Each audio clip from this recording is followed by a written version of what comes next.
आज हमारे साथ चर्चा करने के लिए मौजूद हैं मोतीलाल ओसवाल फाइनेंशियल सर्विसेज की assistant vice president research Sneha Poddar ji. Sneha ma'am, आपका मनी 9 पर बहुत बहुत स्वागत है। बहुत धन्यवाद अपना समय देने के लिए। Thank you. Good evening Sandeep ji. Ma'am, मेरा पहला सवाल आपसे ये है कि पहली तिमाही में वैसे तो ऑटो सेक्टर के नतीजे मिले जुले रहे हैं, पर चिप की समस्या कुछ कम होने और गाड़ियों के दामों में बढ़ोतरी से ऑटो कंपनियों की जो बिक्री की ग्रोथ है वो काफ़ी बेहतर रही है।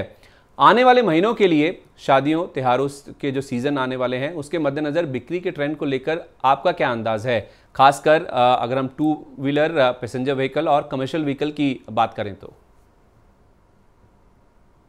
जैसा कि आपने कहा कि ना कहते Q1 काफी कुछ ठीक ठाक ही रहा ऑटो कंपनीज के लिए। तो है ना, कमोडिटी कॉस्ट इन्फ्लेशन इतना बढ़ा हुआ था, उसके बावजूद कंपनीज ने ठीक ठाक रिजल्ट दिए। जैसा कि आपने देखा कि है ना कहते कंपनीज ने प्राइस हाइक्स किए Q1 में, और जो कि है ना कहते वेल एब्जॉर्ब हो गए। कस्टमर्स ने उसे एब्जॉर्ब किया और डिमांड भी काफी कुछ ठीक ठाक रही, जिसके कारण कि ये जो इन्फ्लेशन का इम्पैक्ट है वो उतनी बुरी तरह से प्रॉफिट को हिट नहीं किया। अब आगे आने वाले समय में कैसा रहेगा, तो देखिए क्या है कि अब है ना फेस्टिव सीजन स्टार्ट होने वाला है, एक के बाद एक त्योहार रहेंगे, शादी का सीजन शुरू होने वाला है। सेमीकंडक्टर चिप्स की जो सप्लाई की इशू थी वो ऑलरेडी धीरे धीरे सिचुएशन इम्प्रूव हो रही है, और आगे जाके ये और इम्प्रूव ही होगी। तो उससे जो है ना वेटिंग पीरियड था वो काफी कुछ रिड्यूस हो गया है। तो आगे जाके हमें है ना कहते डिमांड पर्सपेक्टिव से है ना कहते प्रॉब्लम नजर नहीं आ रही है। डिमांड अच्छा ही रहना चाहिए, क्योंकि कंपनीज भी स्पेशली 4 व्हीलर्स में काफी न्यू लॉन्चेस प्लान आउट कर रखी है, जो कि ना अगर आप देखेंगे तो काफी कुछ एक्साइटमेंट क्रिएट कर रखा है मार्केट में। स्पेशली एसयूवी साइड में कंपनीज बहुत एक्साइटिंग प्रोडक्ट्स ला रही है। तो 4 व्हीलर का डिमांड, क्योंकि फेस्टिव सीजन स्टार्ट हो रहा है, तो 4 व्हीलर का डिमांड काफी कुछ अच्छा एक्सपेक्टेड है। 2 व्हीलर में भी क्योंकि त्योहार का सीजन आ रहा है, मॉनसून भी ठीक ठाक रहा है, तो डिमांड एक्सपेक्टेड है कि थोड़ा इम्प्रूव हो सकता है। और अगर हम है ना कमर्शियल व्हीकल की बात करें, तो अब मॉनसून खत्म होने को आ गया है, इंफ्रास्ट्रक्चर एक्टिविटीज काफी कुछ पिकअप हो जाएंगी, तो सीवी का डिमांड है ना कितने रोबस्ट रहना चाहिए। और अगर इसके अलावा हम कार्गो ऑपरेटर्स की भी बात करें तो वहां से भी डिमांड काफी अच्छी दिख रही है। तो ओवरऑल हम है ना एक्सपेक्ट करते हैं कि सेकेंड हाफ ऑफ ये अपना FY23 में डिमांड काफी कुछ रोबस्ट रहेगा। ठीक है, ओवरऑल जो सेकेंड हाफ है FY23 का, वहाँ पे ज़्यादातर सेगमेंट्स में जो मांग है वो मजबूत रहने का अनुमान है, जिसमें कुछ फेस्टिव सीजन का जो इम्पैक्ट है वो भी कहीं ना कहीं मदद करता हुआ दिखेगा। मैम, ये तो ऑटो सेक्टर की बात होगी। इसके अलावा जो वैल्यू एडिड प्रोडक्ट्स है उनकी भी मांग हमने देखा काफ़ी अच्छी रही, और ऑटो कंपनियों की ओर से नए लॉन्चेस के चलते जो ऑटो एंसिलरी कंपनियां हैं उनकी आय भी काफ़ी बेहतर रही है। ऑटो एंसिलरी स्पेस की मांग को लेकर क्या स्थिति नजर आ रही है, अगर हम थोड़ा आने वाले महीनों की बात करें तो? ऑटो एंक के लिए डिमांड बहुत ही अच्छा रहेगा, क्योंकि अगर आप देखें तो अभी ऑटो इंडस्ट्री में काफी कुछ है ना कहते हैं स्ट्रक्चरल शिफ्ट नजर आ रहा है। काफी कुछ मेगा ट्रेंड्स हमें देखने को मिल रहा है, जैसे कि ना कहते हैं काफी गवर्नमेंट पुश कर रही है इलेक्ट्रिकल व्हीकल्स के लिए। उसके अलावा अगर हम देखें तो जो कस्टमर्स है वो लो सेगमेंट कार्स इनके बदले प्रीमियम कार्स की तरफ शिफ्ट कर रहे हैं। उसके अलावा अगर आप देखें तो काफी कुछ ऑटोमेशन या है ना कहते इलेक्ट्रॉनिक कंटेंट्स की डिमांड काफी इंक्रीज हो रही है। तो क्योंकि ये जो मेगा ट्रेंड्स हमें दिख रहे हैं उसके कारण वैल्यू एडेड प्रोडक्ट्स की बहुत हाई डिमांड है, और इससे जो आपके ऑटो एंड कंपनीज है ये डेफिनेटली बहुत बेनिफिट करेंगे। और प्लस क्योंकि काफी न्यू लॉन्चेस अब जैसे जो ऑटो इंडस्ट्री है एज अ होल, उसमें क्योंकि हमें शिफ्ट दिखाई दे रहा है। अभी लास्ट 3-4 इयर्स में काफी लल पीरियड था, लेकिन अब क्योंकि वापस पूरा इंडस्ट्री रिवाइव कर रहा है तो काफी न्यू प्रोडक्ट लॉन्चेस भी लाइंड अप है। तो जहां हमें ना कहते मेगा ट्रेंड्स जो इमर्ज हो रहा है उससे ऑटो एंड कंपनीज बेनिफिट करेगी, वहीं ये न्यू लॉन्चेस भी उसे ना कहते ग्रोथ प्रोवाइड करेंगे। तो ये दोनों मिलके ही ऑटो एंड इंडस्ट्री के लिए काफी अच्छे दिन दिखाई दे रहे हैं। ठीक है, तो एक तो नए लॉन्चेस हो गए और दूसरा ईवी सेगमेंट से जो डिमांड आ रही है उससे auto ancillary as a space में भी जो डिमांड है आने वाले समय में काफ़ी मजबूत रह सकती है। मैम, हमने देखा है कि भले ही कंपनियों की जो आय ग्रोथ है वो मजबूत रही है, पर बढ़ती कमोडिटी कीमतों से कंपनियों की जो लागत है वो भी साथ साथ बढ़ रही है, जिससे पहली तिमाही में कंपनी के जो मार्जिन्स हैं उस पर असर देखने को मिला। भले ही हमने देखा कि आय ग्रोथ अच्छी रही, लेकिन इन कंपनी के जो मार्जिन्स हैं उस पर प्रेशर देखने को मिल रहा था। कमोडिटी कीमतों और कंपनियों के मार्जिन की स्थिति में कुछ सुधार की उम्मीद आपको नजर आ रही है? अगर हाँ, तो ये कब तक और कब से हम एक्सपेक्ट कर सकते हैं कि इनके जो मार्जिन हैं उसमें फिर से एक एक्सपेंशन का जो फेज है वो शुरू हो जाएगा? संदीप जी, अगर आप देखेंगे तो लास्ट 2-4 महीनों में है ना जो कमोडिटी प्राइसेस है काफी कुछ कूल ऑफ हुए हैं, तो उसका असर अब हमें Q2 ऑनवर्ड्स था दिखाई देने लगेगा। इनफैक्ट अगर आप मैनेजमेंट की कमेंट्रीज सुनेंगे तो सबने इनफैक्ट मेंशन भी किया है कि Q2 या Q3 ऑनवर्ड से हमें है ना कहते इनका असर मार्जिन पे दिखाई भी देने लगेगा। प्लस कंपनीज ने सेकेंड क्वार्टर में भी प्राइस हाइक लिया, मैंने Q1 में तो उन्होंने प्राइस हाइक लिया ही था, सेकेंड क्वार्टर में भी उन्होंने प्राइस हाइक लिया है। तो प्राइस हाइक और प्लस आपकी कमोडिटी प्राइसेस के कम होने से मार्जिन में इंप्रूवमेंट हमें सेकेंड क्वार्टर ऑनवर्ड से दिखना चालू हो जाएगा।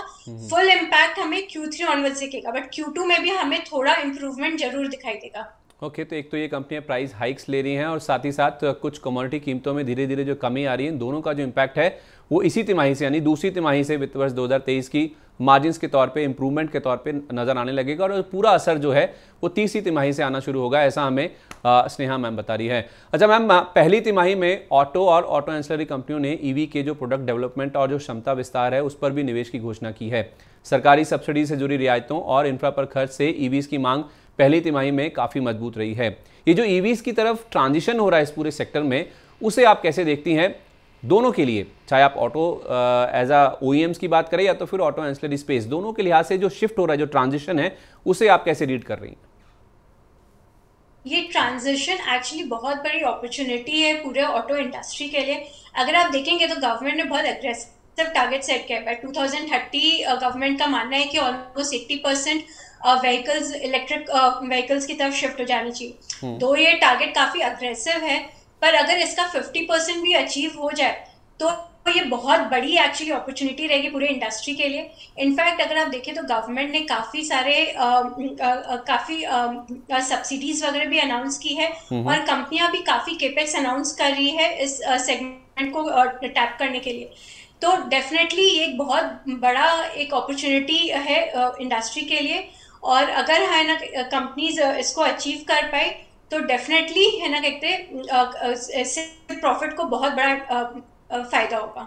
ठीक है, आप कह रही हैं कि अपॉर्चुनिटी बहुत बड़ी है, जो पूरा ईवीज की तरफ ट्रांजिशन हो रहा है। 2030 तक सरकार ने भी जो टारगेट रखा है 80% ऑफ ईवीज बेचने का, तो उस लिहाज से देखा जाए अपॉर्चुनिटी बहुत बड़ी है। लेकिन इसके साथ साथ मैम कुछ चैलेंजेस भी हैं इस पूरे स्पेस को लेके, जैसे आने वाले महीनों में बढ़ती महंगाई से मांग पर असर, महंगा होता कर्ज, चिप शॉर्टेज, जियोपॉलिटिकल टेंशन और ट्रांसपोर्टेशन का बढ़ता खर्च इस सेक्टर के लिए काफ़ी हद तक डैम्पनिंग रहा है। लेकिन इन सबके बीच ग्लोबल और घरेलू ऑटो कंपनियों ने अगले 1 से 2 साल में चिप शॉर्टेज की जो स्थिति है उसे धीरे धीरे सामान्य होने की यानी कि नॉर्मल होने की उम्मीद जताई है। और यही कारण है कि कंपनियां मध्यम अवधि में मजबूत मांग और FY23 एज अ होल वित्त वर्ष 2023 में करीब 10% के आसपास बिक्री ग्रोथ का भरोसा जता रही हैं, जो मैंने मैनेजमेंट की कमेंट्रीज पढ़ी हैं। ऐसे में आपका क्या अंदाजा है मैम इस सेक्टर के आउटलुक को लेकर? देखिए, जैसा आपने कहा कि ना कहते ऑलरेडी चिप की सप्लाई काफी कुछ इम्प्रूव हो गई है। अगर हम देखें तो कमोडिटी कॉस्ट भी है ना कम होने लगा है, तो इसका मतलब है कि इन्फ्लेशन काफी कुछ पीक आउट हो रहा है। और प्लस क्योंकि अब फेस्टिव सीजन स्टार्ट हो रहा है तो डिमांड है ना कहते रोबस्ट रहना चाहिए। और सेकेंडली अगर आप देखो, आप ट्रांसपोर्टेशन कॉस्ट की जहाँ बात करो तो ऑयल प्राइसेस एक्चुअली पीक से काफ़ी कम हो गए, और दो वो 100 लेवल्स पे है जो थोड़े हाई हैं, बट स्टिल अगर पीक से हम कंपेयर करें तो कम हुए हैं, और आगे जाके उम्मीद है कि थोड़े वो कहते और गिरावट उनमें आनी चाहिए। तो डोमेस्टिक डिमांड अगर हम देखें तो डोमेस्टिक डिमांड स्ट्रॉन्ग रहनी चाहिए। जहाँ तक अगर जियोपॉलिटिकल टेंशंस और उनकी जो यूरोप में जो था स्ट्रेस चल रहा था उनकी बात करें तो उसके कारण थोड़ा सा एक्सपोर्ट इम्पैक्टेड रह सकता है, लेकिन डोमेस्टिक डिमांड रोबस्ट रहना चाहिए। इंटरेस्ट रेट बढ़ने के कारण थोड़ा सा इम्पैक्ट आ सकता है, बट हमें लगता है कि इंटरेस्ट रेट जब तक सब्सटैंशियल नहीं राइज करेगा तब तक इम्पैक्ट उतने बिग वे में हिट नहीं लेना चाहिए। तो ओवरऑल हम एक्सपेक्ट करते हैं कि है ना कहते हैं डिमांड काफी रोबस्ट रहेगी और 10 to 15% के रेट ऑफ ग्रोथ से है ना ग्रो करना चाहिए डिमांड को। ठीक है, तो ओवरऑल जो ग्रोथ रेट है बिक्री की वो 10 से 15% के आसपास की रह सकती है। मैम, हमने पूरे सेक्टर की बात कर ली, चाहे हम चैलेंजेस की बात करें या फिर जो फेस्टिव डिमांड है, जो फेस्टिव सीजन है वो आने वाला है, ईवीज़ की तरफ जो ट्रांजिशन हो रहा है पूरी सेक्टर में, इन सब के बीच में ऑटोज़, ईवीज़ और auto ancillary as a space में कोई ऐसा स्टॉक जो कि मीडियम टू लॉन्ग टर्म के लिहाज से आपकी कवरेज लिस्ट में हो, जो कि आपको बहुत ज़्यादा पसंद आ रहा हो, कुछ टारगेट प्राइसेस जो आप शेयर करना चाहें, जो स्टॉक्स आपको इस पूरे सेक्टर में पसंद हो, आपकी कवरेज लिस्ट में हो? हमें मारुति, लार्ज कैप स्पेस में मारुति बहुत पसंद है। तो अगर आप मारुति को देखेंगे तो उसके प्रोडक्ट पोर्टफोलियो में एक बहुत बड़ा गैप था एसयूवी सेगमेंट में। अब मारुति उस गैप को फिल कर रहा है और काफी न्यू लॉन्चेस लाइन अप कर रखा है। इनफैक्ट रिसेंटली उसने ब्रेजा और ग्रैंड विटारा को लॉन्च किया। इसके अलावा कंपनी है काफी कुछ न्यू एज फीचर्स, काफी न्यू टेक्नोलॉजीज अपने प्रोडक्ट्स में ऑफर कर रही है, जिनके थ्रू वो ट्राई कर रही है कि वापस वो अपना 50% मार्केट शेयर रिगेन कर ले। फिर ग्रैंड विटारा के थ्रू अगर आप देखोगे तो उसने ऑलरेडी है ना कहते अपनी एंट्री मार्क कर दी है इन हाइब्रिड टेक्नोलॉजी। और अगर फुल फ्लेजेड जो बैटरी ऑपरेटेड इलेक्ट्रिक व्हीकल्स है, इनफैक्ट कंपनी टारगेट कर रही है कि वो 2025 में वो भी लॉन्च कर देगी। तो कंपनी बहुत क्लियर है कि उसे फ्यूल एफिशिएंट व्हीकल्स की तरफ मूव करना है। एंड ग्रेजुअली उसके पोर्टफोलियो में आप देखोगे तो सीएनजी, एथेनॉल या हाइब्रिड प्रोडक्ट्स के शेयर ग्रेजुअली इंक्रीज हो रहे हैं। तो ओवरऑल स्ट्रॉन्ग डिमांड जो हम अब इंडस्ट्री में देख रहे हैं और कंपनी का जो फेवरेबल प्रोडक्ट साइकिल है, ये दोनों मिलकर ही कंपनी को अब हेल्प करेंगे कि वो अपना मार्केट शेयर रिगेन करे। और प्लस अब क्योंकि कमोडिटी प्राइसेस भी काफी सॉफ्टन हो रहे हैं और चिप सप्लाई इश्यूज भी सॉर्ट आउट हो रही है, तो कंपनी के जो मार्जिन्स है वो भी यहाँ से इम्प्रूव होने चाहिए। तो ओवरऑल हम पॉजिटिव है मारुति पे और हमारा टारगेट प्राइस है 11,300। इसके अलावा मिड कैप स्पेस में हम पॉजिटिव है मदरसन वायरिंग पे। तो मदरसन वायरिंग ये वायरिंग हार्नेस इंडस्ट्री में मार्केट लीडर है और इसका 40% मार्केट शेयर है इंडिया में। अभी जैसे कि मैंने आपको कहा कि ऑटो इंडस्ट्री में हम काफी कुछ मेगा ट्रेंड्स देख रहे हैं, तो मदरसन वायरिंग बेनिफिट करेगा क्योंकि जैसे इलेक्ट्रॉनिक कंपोनेंट्स बढ़ रहे व्हीकल्स में और जैसे हम इलेक्ट्रिफिकेशन की तरफ मूव कर रहे हैं, मदरसन वायरिंग बहुत बिग वे में बेनिफिट करेगा उससे।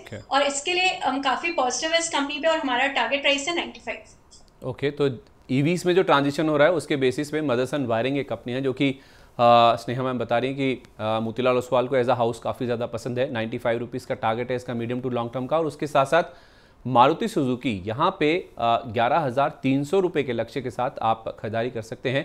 तो ये दो स्टॉक्स ऐसे हैं जो कि पूरे डिस्कशन के बाद स्नेहा मैम हमें बता रही हैं कि मीडियम टू लॉन्ग टर्म के नज़रिए से अगर आप ऑटो सेक्टर को लेकर बहुत ज़्यादा बुलिश हैं तो इन दोनों स्टॉक्स में आप खरीदारी करके चल सकते हैं।